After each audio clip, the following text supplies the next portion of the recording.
Okay, I want to cover a couple of semi-related things, but first I want to start off with a Ouija board. Now, a friend of mine bought me one for my last birthday, and I still have it. I haven't really. I've taken out the box and kind of screwed around with it, but not to really do anything serious with it. I haven't asked any questions, anything. If I was ever going to use one, I'd probably want to do it with somebody that had used it a little bit. I don't know if I personally believe in them or not. The reason I'm going to say that. Now, the guy that has the paranormal files, Colin Brown, now maybe a year or 2 years ago, something like that, he had gone to it's not some type of museum, but it's somebody's house or small warehouse or something, but, somebody had like hundreds of them. They actually had a bunch of the old antique ones on display, which I found, really, really interesting. And they give some of the stories on some of those. And he said the guy, if he did, Colin Brown had asked him if he'd had any unusual experience. He said, nope, nothing at all. The board didn't do anything. They just kind of stayed there. He didn't. The guy that had the museum didn't consider him evil, or didn't consider him much more than just painted cardboard, which is kind of my opinion of him. But now, according to my father. My grandma, my father's mother. Now she was born in the late 1800s. So she goes back to a time when these things were still kind of popular. But anyway, apparently, as a younger lady, she had gone to an event where they were using a Ouija board, and it had scared her to the point where she never would talk about it. So of course, that could mean anything. Like I said, that could mean anything. Next thing I want to cover is the I can't say it. The Necromonicon. If you're either familiar with it or not, but you can they actually sell them on brand new copies on Amazon. I just checked; they're like $8 for a paperback copy. Now I don't know if I still got a copy or not because I've had so many books over the years. I bought books and ended up losing them.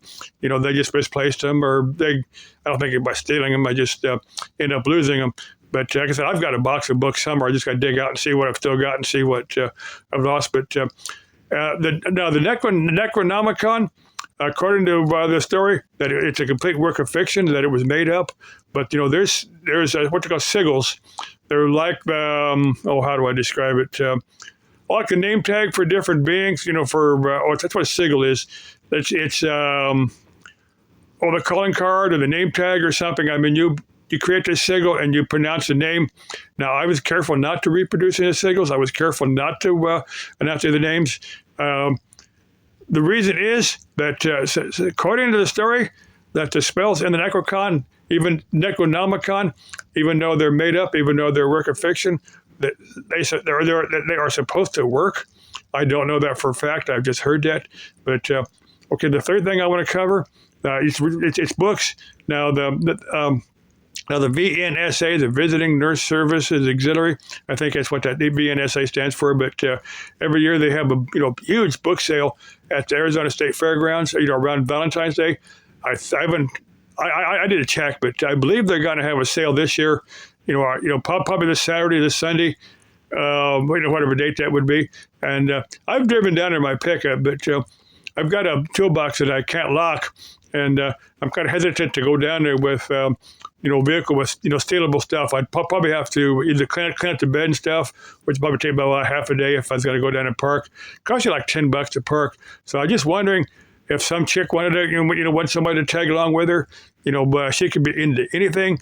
I would tag along with her, buy the books she wanted, as long as I could buy the books I wanted, or if they even have the books I wanted, because most of the time I see books that don't interest me or I already have, or whatever. But like I said, if some chick wanted to have somebody go down there, I'll pay half the parking.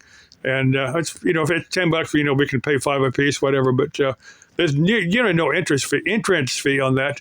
But I'd prefer a check that wouldn't split on me, making me ride the bus home, because I wouldn't enjoy that. But some chick wants to go down there and see what books they've got. I don't care if you're into sewing or cooking or whatever. I'll tag along with you and buy the sewing and cooking books. I don't care. Just as long as I get a ride down there, I'll cover part of your gas too. Okay, love you. Bye-bye.